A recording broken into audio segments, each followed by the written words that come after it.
और आज हम 2015 का पेपर डिस्कस करेंगे।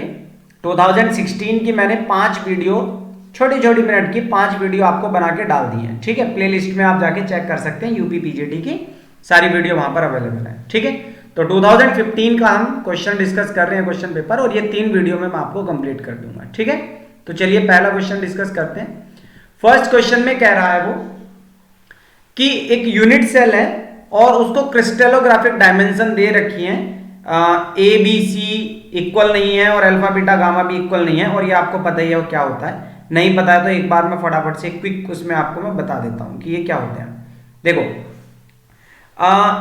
आपके पास जो कोई यूनिट सेल है, ठीक है, सॉलिड स्टेट का ये टॉपिक है, तो उसमें क्या होता है, कोई सी भी आप लेंथ को, कोई सी भी साइड को आप ए मान लें, तो ए के सामने वाला एंगल जो होगा वो अल्फा होगा, और जिसको आप बी मानेंगे, बी के सामने वाला एंगल बीटा होगा, और जिसको आप सी मानेंगे उसके सामने वाला एंगल गामा होगा। ठीक है, तो इस तरह से आपके 7 तरह के क्रिस्टल सिस्टम होते हैं।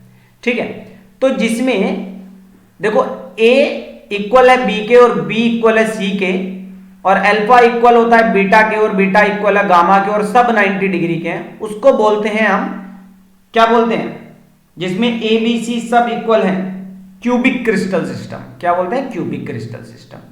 ठीक है, तो इस तरह से वो ये कह रहा है कि ए बी, ये आपको दिख रहा होगा, ए बी सी इक्वल है, लेकिन alpha beta, a b c equal नहीं है, अल्फा बीटा गामा, ठीक है, 90 के इक्वल है, और जो बीटा जो है वो 90 के इक्वल नहीं है। ये ना एक बार ऐसे भी दिया था, उन्होंने कहा था कि अल्फा और गामा जो है वो π/2 के इक्वल है, लेकिन जो बीटा जो है वो π/2 के इक्वल नहीं है। तो पाई का मतलब होता है 180, 180 को 2 से डिवाइड करेंगे मतलब 90। तो ऐसे भी, इस तरह से भी ये क्वेश्चन आया हुआ था। ठीक है, तो ये जो होता है ये मोनोक्लिनिक सिस्टम होता है, आप ध्यान रखेंगे। 7 टाइप्स के क्रिस्टल सिस्टम है। मैं तो ये कहूंगा एक तरह से आप रट लें, लेकिन ये 2 बातें जरूर याद रखें।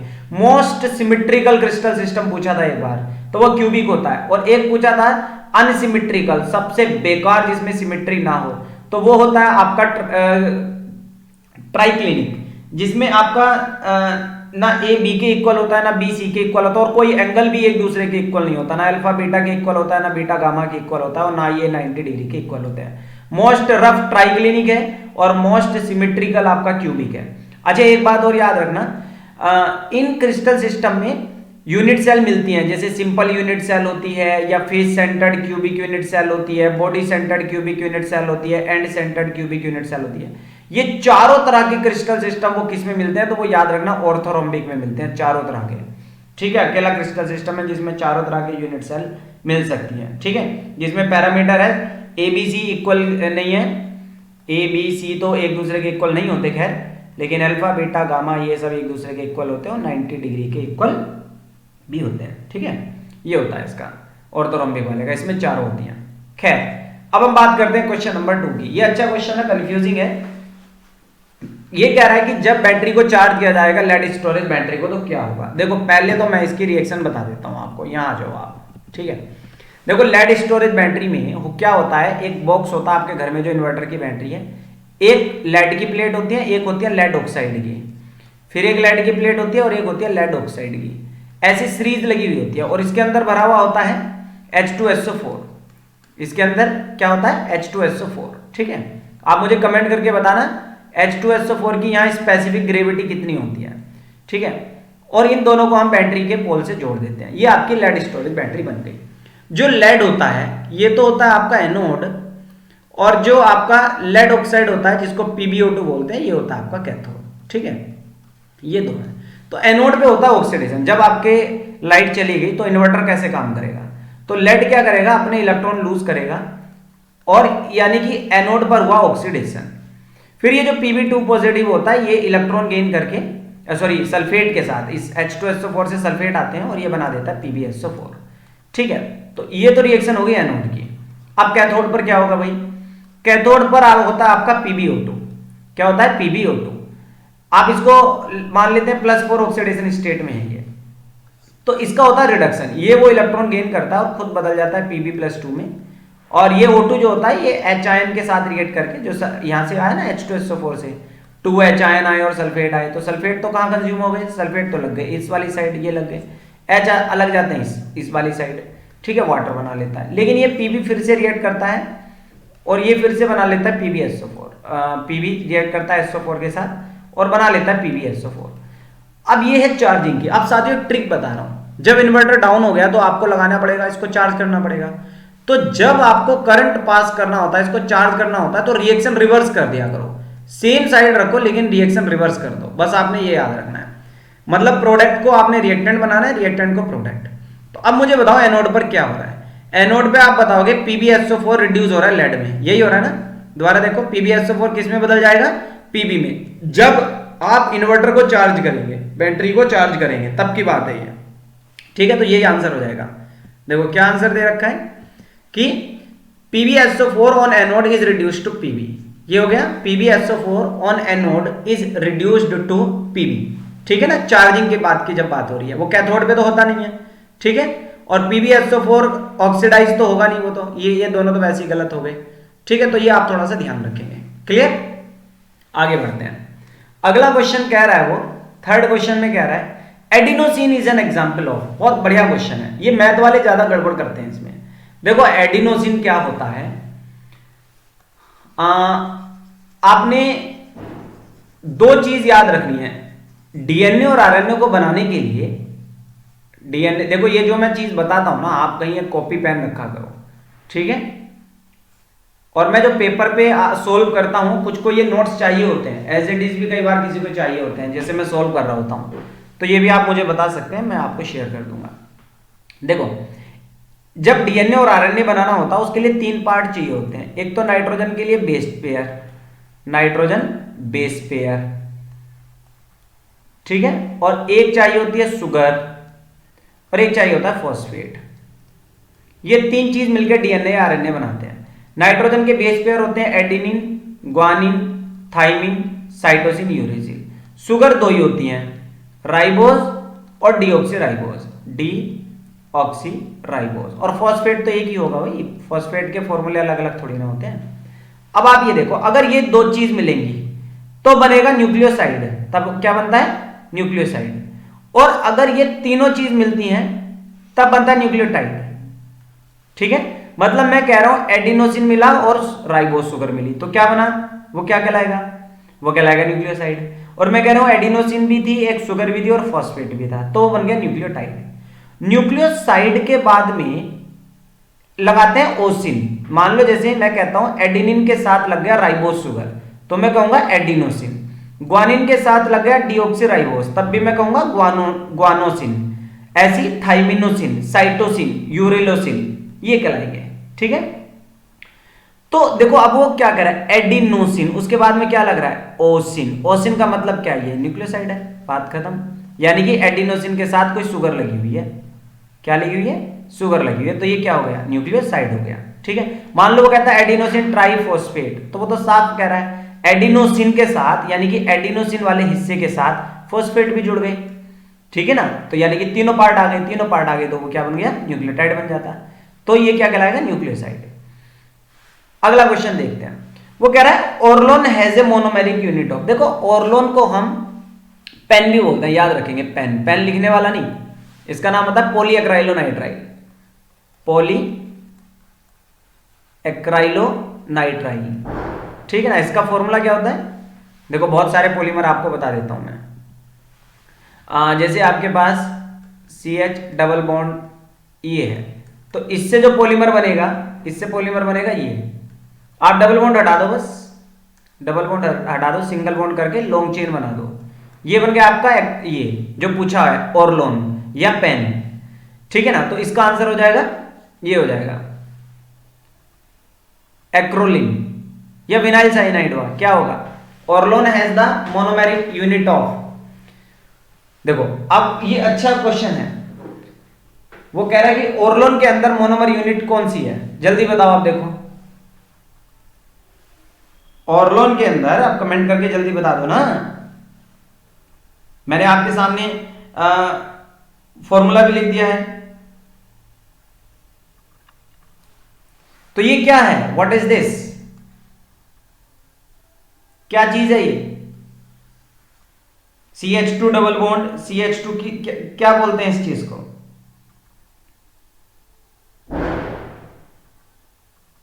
तो ये तो विनाइल साइनाइड हुआ ना, पॉलीएक्राइलोनाइट्राइल, ठीक है ना, तो ये विनाइल साइनाइड इसी चीज को बोलते हैं, ठीक है, विनाइल साइनाइड, तो it will be the answer. Clear, इसके मोनोमर होंगे ना, मोनोमर जिससे मिलके बना है। अच्छा, अगर आप इसकी जगह Cl लगा दोगे तो ये बन गया PVC, पॉलीविनाइल क्लोराइड, पॉलीमर, हाँ ये बन जाएगा, ये PVC की यूनिट क्या होगी, विनाइल क्लोराइड। तो ऐसी पेन की यूनिट क्या है, विनाइल साइनाइड, ये विनाइल ग्रुप कहलाता है, विनाइल।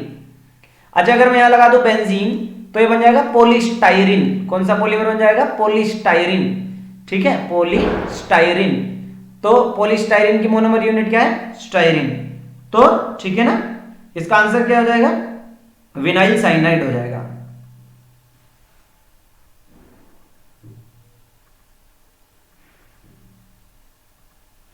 अगला question number 5, the two electron have the following set of quantum number, ठीक है, दिख रहा है, मैं ये हटा देता हूं, ये नोट करते चला करो आप साथ के साथ।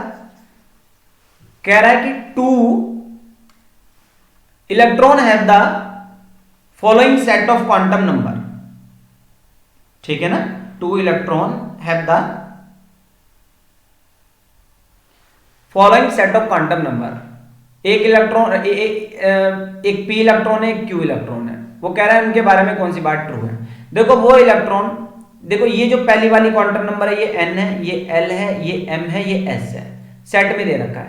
n और l देखो, n है 3 और l है 2। मैं कल आपको बता रहा था अगर l होता है 0 या होता है 1 या होता है 2 या होता है 3 तो समझा करो वो SPDF की बात कर रहा है। तो देखो यहाँ पर l दे रखा है 2, दिस इज 2 स्टूडेंट साथियों, अगर आपको दिख रहा हो तो 2 होता है d के लिए, यानी कि 3d में है वो इलेक्ट्रॉन, और यहाँ कहाँ है 3s में इलेक्ट्रॉन है। क्लियर है, 0 का मतलब क्या है, s में है। तो 3d की एक ऑर्बिट है, उसमें इलेक्ट्रॉन है जो कि क्लॉकवाइज घूम रहा है, और ये भी क्लॉकवाइज घूम रहा है। तो अब वो कह रहा है p and q have same energy. देखो एनर्जी निकालने की एक ट्रिक बताता हूं, n और l की वैल्यू जोड़ दो, 3 और 2 5, 3 और 2 5, n प्लस l रूल भी बोलते हैं, ट्रिक नहीं है ये, 5, और इसके लिए 3 प्लस 0, तो जिसकी वैल्यू हाई आती है उसकी एनर्जी भी हाई होती है। तो किसकी एनर्जी हाई है, p की एनर्जी हाई है, q की एनर्जी कम है। तो आंसर क्या हो जाएगा, p has greater energy than q, ठीक है, p has greater energy than q। अच्छा, कई बार ऐसे भी पूछ लेता है, वो कहेगा 3s और 2p में एनर्जी बताओ किसकी हाई है। तो अब आप दोनों को ऐड करो, 3 प्लस 0 3 आ गया, और 2 प्लस p की वैल्यू देखना कितनी होती है, 1 होती है ना, ठीक है, तो कितना आ गया, यहाँ भी 3 आ गया। आप कंफ्यूज हो गए, दोनों की वैल्यू सेम आ गई। अभी मैं कह रहा था जिसकी एनर्जी हाई होती है उसकी, जिसकी वैल्यू हाई होती है उसकी एनर्जी भी हाई होती है। तो अब आप जब n प्लस l दोनों की वैल्यू सेम आ जाए तो n चेक करना, जिसका n हाई होगा, जिसका n हाई होगा उसकी एनर्जी हाई होगी, तो 3s आंसर हो जाएगा, ठीक है। तो देखो p and q same energy नहीं रख सकते, और p हैज लेसर एनर्जी नहीं थी, उसका n प्लस l हाई है, और वैसे भी आपको पता है 3d बाद में आता है 3s से, तो जो बाद में आ रहा है मतलब उसकी एनर्जी हाई है, ये भी गलत है। p q represent same electron, same electron तो है ही नहीं, एक 3d में एक 3s में है, इलेक्ट्रॉन सेम कैसे हो जाएंगे, ठीक है। तो ये दोनों बातें क्या हो जाएंगी आपकी, गलत हो जाएंगी।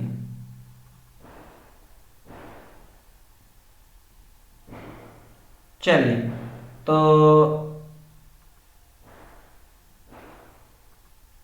हाँ चलिए, मैं कुछ कमेंट पढ़ रहा था, आगे बढ़ते हैं।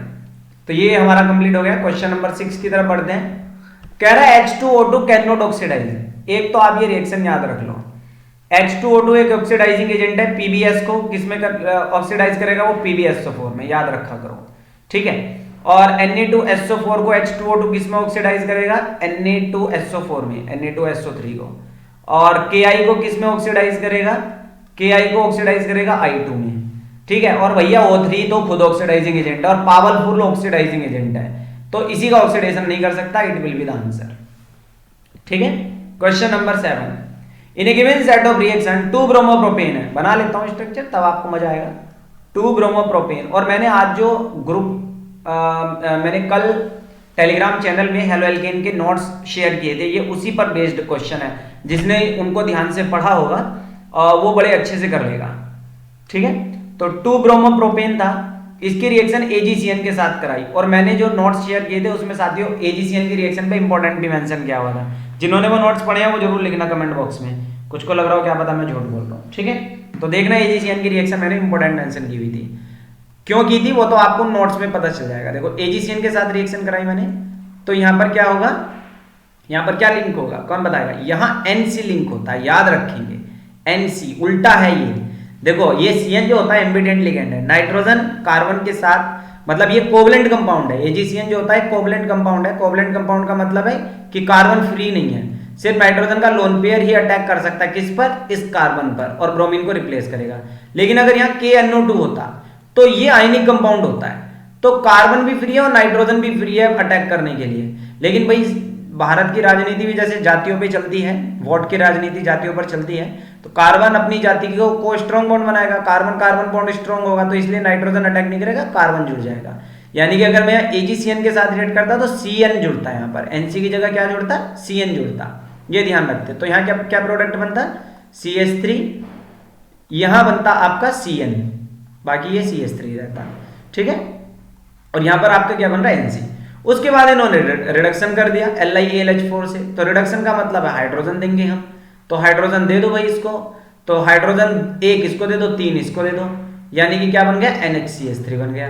इसका नेम क्या है, मिथाइल ग्रुप जुड़ा है नाइट्रोजन के साथ, मतलब N किसके साथ जुड़ा है, मिथाइल के साथ, और बाकी क्या है, ये प्रोपेन, और प्रोपेन की 2 पोजीशन पर क्या लगा हुआ है, एमाइन ग्रुप लगा हुआ है, तो it will be the product N methyl propane 2 amine. उम्मीद आपको ये क्वेश्चन भी 7th भी समझ में आ गया होगा, ठीक है। चलिए, अगर आपको कोई भी चीज समझ में ना आए तो मुझे बता सकते हैं, मैं आपको नोमेनक्लेचर भी एक करवाऊंगा, उससे रिलेटेड एग्जाम में क्वेश्चन आता ही आता है।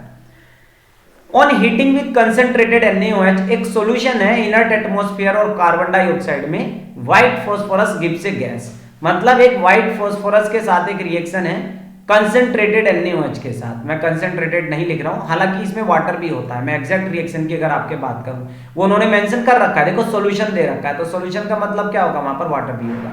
तो जब कार्बन डाइऑक्साइड के साथ रिएक्शन करता है तो NaH2PO2 बनता है, NaH2PO2। लेकिन इससे मुझे कोई लेना देना नहीं, मुझे लेना देना है PH3 से, तो वहां एक गैस बन रही है PH3। अब उस PH3 के बारे में कह रहा है कि कौन सी बात इनकरेक्ट है। मेरे प्यारे टीचर्स, एक तो ये ध्यान रखना, हालांकि आप टीचर हो तो इनकरेक्ट और करेक्ट में बच्चे बहुत सारे क्वेश्चंस गलत करके आते हैं, ठीक है। चलिए, तो इसकी सुन लेते हैं, ये कौन सी बात गलत कह रहा है। It is less basic than ammonia. देखो नाइट्रोजन जो ग्रुप 16 है, उसमें एक तो नाइट्रोजन है, फास्फोरस है, ऑर्सेनिक है, एंटीमनी है और बिस्मथ है। इन सबकी वैलेंसी 3, अगर मैं हाइड्राइड की बात करूं तो NH3, PH3, ASH3, SBH3 और BiH3 बनेगा। देखो बेसिक कैरेक्टर जो होता है वो NH3 जो है वो स्ट्रॉन्ग बेस है, डाउन द ग्रुप डिक्रीज होगा। डाउन द ग्रुप क्या होता है, डिक्रीज होता है। उसका कारण बता देता हूं। ये सब 15 ग्रुप के एलिमेंट हैं और 15 ग्रुप में 5 इलेक्ट्रॉन होते हैं। जैसे आप नाइट्रोजन की भी बात करोगे तो लास्ट में 5 इलेक्ट्रॉन है।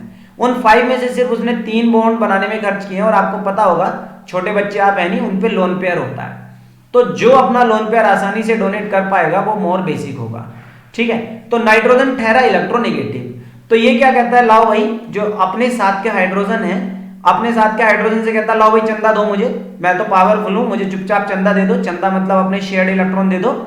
तो ये अपने लोन पेयर ऊपर इलेक्ट्रॉन की डेंसिटी बढ़ा लेता है हाइड्रोजन से खींच के, और अपना लोन पेयर फ्री आसानी से दे सकता है। तो जैसे जैसे डाउन द ग्रुप साथियों आप जाओगे, इलेक्ट्रोनेगेटिविटी घटेगी। अब जब इलेक्ट्रोनेगेटिविटी घटेगी तो इनको चंदा देने से कोई रहा, बिस्मत को कौन देगा चंदा, कहेगा तू तो दूर जा भाई, तेरी क्या औकात मुझसे इलेक्ट्रॉन लेने की। तो नाइट्रोजन हालांकि ले सकता है, तो नाइट्रोजन जो है वो मोर बेसिक होता है। अब वो कह रहा है it is less basic than ammonia, तो ये बात तो ठीक है, ठीक है ना, it is less basic than ammonia. और वो पूछ रहा है इनकरेक्ट कौन सा है, तो ये वाली बात तो सही है भाई, it is more basic than ammonia. ना भैया, अभी हमने क्या कहा, ये तो लेस बेसिक है। बाकी भाई ये फिशी रोटन एग्स की स्मेल है, फिशी है, एग है, ये एयर में सनलाइट में टूट जाती है दोबारा से फास्फोरस में, तो ये सारी बातें सही हैं, ठीक है ना, मतलब ये भी करेक्ट है, ये भी करेक्ट है। ये बात जो है ये करेक्ट नहीं है, इट इज मोर बेसिक, ये बेसिक नहीं है, तो it will be the answer, ठीक है। चलिए, बहुत अच्छी बात है, आपको अगर क्वेश्चन समझ में आ रहे हैं तो क्वेश्चन नंबर 9 क्या कह रहा है देखते हैं। कहता है सोडियम मेटल क्रिस्टलाइजेज इन BCC। अब BCC का मतलब क्या है, बॉडी सेंटर्ड। देखो बॉडी सेंटर्ड क्या होता है, बॉडी सेंटर्ड यूनिट सेल साथियों, मेरे प्यारे टीचर्स, वो होता है जिसमें जिसमें कॉन्स्टिट्यूएंट पार्टिकल्स कॉर्नर पे प्रेजेंट हो और साथ में रूम पर भी प्रेजेंट हो, रूम के सेंटर में जहां पर आपका पंखा और जहां पंखा नीचे गिरेगा तो उन दोनों का मिड पॉइंट रूम के सेंटर में। तो कॉर्नर होते हैं 8, और अगर आप ध्यान से देखें ये कॉर्नर 8 रूम में कॉमन हो सकता है। 8 रूम में 4 नीचे के, भाई इस रूम के एक आगे रूम बनाओगे 2 रूम हो गए, और इन दोनों रूम के आगे रूम बनाओगे 4 रूम में भी ये कॉर्नर कॉमन रहेगा, और इनके ऊपर जो 4 रूम बनेंगे मतलब पहली मंजिल जो बनेगी यानी कि जो 2 मंजिला बनाओगे आप वहां पे भी ये कॉमन रहेगा, 8 रूम में कॉमन रहेगा। तो एक रूम में माना जाएगा 1/8, और भैया सेंटर तो पूरा ही रहता है एक रूम में। तो बॉडी सेंटर्ड में पार्टिकल होते हैं 2, ठीक है ना, ये भी कई बार पूछ लिया जाता है। तो बीसीसी में पार्टिकल होते हैं 2, फेस सेंटर्ड में पार्टिकल होते हैं 4, ठीक है ना, और एक आता है आपका सिंपल क्यूबिक यूनिट सेल, उसमें पार्टिकल होता है 1। फिलहाल क्वेश्चन क्या है वो समझते हैं। वो कह रहा है बीसीसी में है, तो बीसीसी के लिए जो एज की लेंथ है, देखो ये वाली जो एज लेंथ है ये कहलाती है एज लेंथ ए, और ये जो कॉर्नर पे आयन बैठा है इसकी रेडियस को कहते हैं आर, इसकी रेडियस को क्या कहते हैं आर। तो ए और आर में रिलेशन जो होता है बीसीसी में बॉडी सेंटर्ड में, तो वो होता है A is equal to 4/√3 R। ये बीसीसी के लिए होता है, ये याद रखना। देखो बीसीसी मैं ना ग्रुप में इसका इस चैप्टर के जो फॉर्मूले हैं वो मैं आपको बता दूंगा। फेस सेंटर्ड में जो होता है A इज इक्वल टू होता है वो होता है 2√2 R, ठीक है, और एक होता है सिंपल, सिंपल में तो कुछ नहीं है, सिंपल में तो सिंपल है 2R होता है, डबल होता है, ठीक है। तो अब वो देखो सिंपल कह रहा है क्या, आपको एज लेंथ दे दी 4.29, तो ए कितना दे दिया 4.29 एंगस्ट्रॉम, और आर निकलवाने के लिए कह रहा है। तो मैं अभी इसको 1.732 से मल्टीप्लाई कर दूं और डिवाइड कर दूं इसको 4 से, तो ये मेरे पास क्या आ जाएगा, आर की वैल्यू आ जाएगी। अभी आपने बस जस्ट सोल्व करना है, 4.29 को पहले मल्टीप्लाई कर दोगे आप 1.732 से, तो ये आपके पास आ जाएगा 7.4 के अराउंड आएगा, 7.43, और आप इस 7.43 को जब 4 से डिवाइड करोगे, ठीक है, तो सिंपल सा आपके पास 1.85 के अराउंड आंसर आएगा, तो ये आंसर हो जाएगा, ठीक है, 1.857 एंगस्ट्रॉम। चेंज करो कोई करना नहीं, क्योंकि आंसर भी आपको एंगस्ट्रॉम में दे रखे हैं और आपको ए भी एंगस्ट्रॉम में दे रखा था, ठीक है। तो ये आपने ये फॉर्मूले याद कर लो, किसी पे भी ये क्वेश्चन इस तरह का आ सकता है। हालांकि मैं जब आपको चैप्टर वाइज स्टडी भी कराऊंगा तो उसमें सारे डाउट्स क्लियर करता चलूंगा। अब हम आते हैं क्वेश्चन नंबर 10 पे, बढ़िया क्वेश्चन है। वो कह रहा है 0.06% वेट बाय वॉल्यूम है जी, वेट बाय वॉल्यूम है, ध्यान रख लो, मतलब इतना ग्राम 100 ml में है। तो आइसोटोनिक कब होगा, देखो आइसोटोनिक होता है, ये ऑस्मोटिक प्रेशर से रिलेटेड है, जहां ऑस्मोटिक प्रेशर सेम हो। ऑस्मोटिक प्रेशर सेम होने के लिए दो लिक्विड का ऑस्मोटिक प्रेशर सेम होना चाहिए, और ऑस्मोटिक प्रेशर जो होता है वो कंसंट्रेशन और एक कांस्टेंट होता है और टेम्परेचर पे डिपेंड करता है।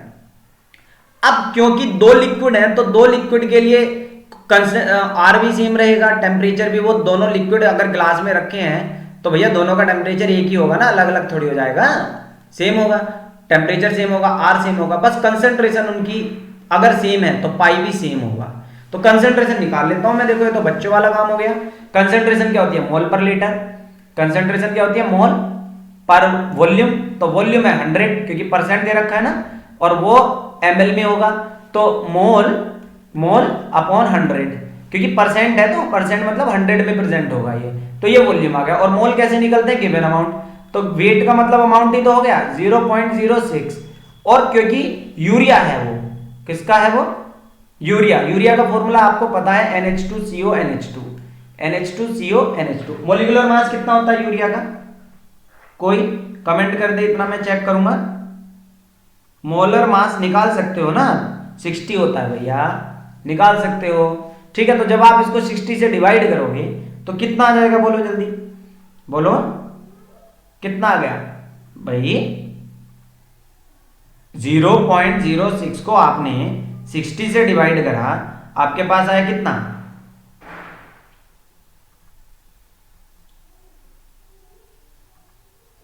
और इसको आप क्या करोगे,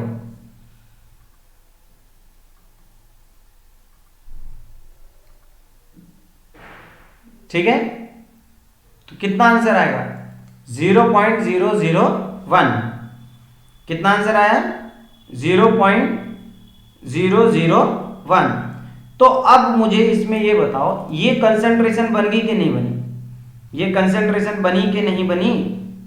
ठीक है, अब ये हो गया मोल पर लीटर, ये 100 ml में है, तो ये कितने 100 ml में है, तो पर लीटर निकालने के लिए 1000 से आप मल्टीप्लाई कर दोगे, सिंपल सी बात है भाई। मोलैरिटी होती कितनी है? नहीं आया समझ में तो एक बात सुनो, अगर आपको समझ में नहीं आया तो मेरा काम आपको समझाना है। कंसेंट्रेशन निकालना, देखो मैं आपको बताता हूँ, एक सिंपल फॉर्मूला बताता हूँ मोलैरिटी निकालने का, अगर ये वाली बात समझ में नहीं आ रही होगी तो ठीक है। तो हम एक बहुत छोटा सा फॉर्मूला डिस्कस करेंगे, बस ये याद रख लेना आप, ठीक है।